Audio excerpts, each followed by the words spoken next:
അസ്സലാമലൈക്കും ഫ്രണ്ട്സ്, നമുക്ക് പണ്ടത്തെ ചായക്കടയിലെ കടലക്കറി ഉണ്ടാക്കിയാലോ. അന്നത്തെ കാലമൊക്കെ നമ്മളുടെ ഉമ്മൂമ്മ കാലങ്ങളിലൊക്കെ നമ്മൾ പണ്ട് കടലക്കറിയും അപ്പവും ഒക്കെ വാങ്ങിച്ച് കഴിക്കുമല്ലേ. അതിൻ്റെ സ്വാദ് വേറെ തന്നെ അല്ലേ. അപ്പം നമുക്കിന്ന് അതുപോലെ ഒരു കറി ഉണ്ടാക്കി നോക്കാം.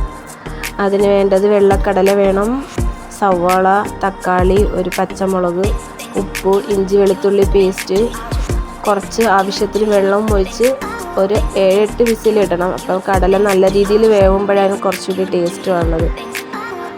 അതിൻ്റെ ഇടയിൽ നമ്മൾ കുറച്ച് ചട്ടിയിൽ പെരുംജീരകം മുഴുവനും ഉണ്ടെങ്കിൽ അത് തന്നെ ഇടണം. എൻ്റെ അടുത്ത് ഇല്ലാഞ്ഞിട്ടാണ് ഞാനത് ഇടാന്നത്. പെരുംജീരക പൊടിയും കുരുമുളകും 2 ഏലക്ക, ഒരു ഗ്രാമ്പു, അതെല്ലാം കൂടി കുറച്ച് മൂക്കെ വറുത്ത ശേഷം തേങ്ങയിൽ മുളക് പൊടി, മല്ലിപ്പൊടി, മഞ്ഞൾപ്പൊടി, നമ്മൾ പിന്നെ വറുത്ത് വെച്ചില്ലേ അതും കൂടി ഇടണം. കടല വേവിച്ചതിൽ നിന്ന് കുറച്ചെടുത്ത് നമ്മൾ മിക്സിയിൽ അരയ്ക്കാനായിട്ട് ഇടണം. ചൂടാറിയിട്ട് വേണം ഇടാൻ. ഞാൻ ഓർമ്മിക്കാഞ്ഞിട്ടാണ് അത് എടുത്തിട്ടത്. അരച്ച് നല്ലപോലെ അരച്ച ശേഷം നമ്മൾ വേവിച്ച് വെച്ചതിന് ആ മസാല അതിലെടുത്ത് ഒഴിച്ച് നല്ല രീതിയിൽ തിളപ്പിക്കണം.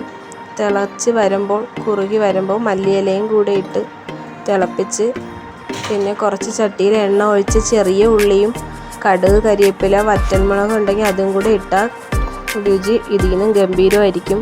അതും കൂടി ഇട്ട് താളിച്ച് അതിലെടുത്ത് ഒഴിച്ച് കഴിഞ്ഞാൽ കറി റെഡി. അപ്പത്തിനും ഇടിയപ്പത്തിനും ഒക്കെ വെച്ച് കഴിക്കാം.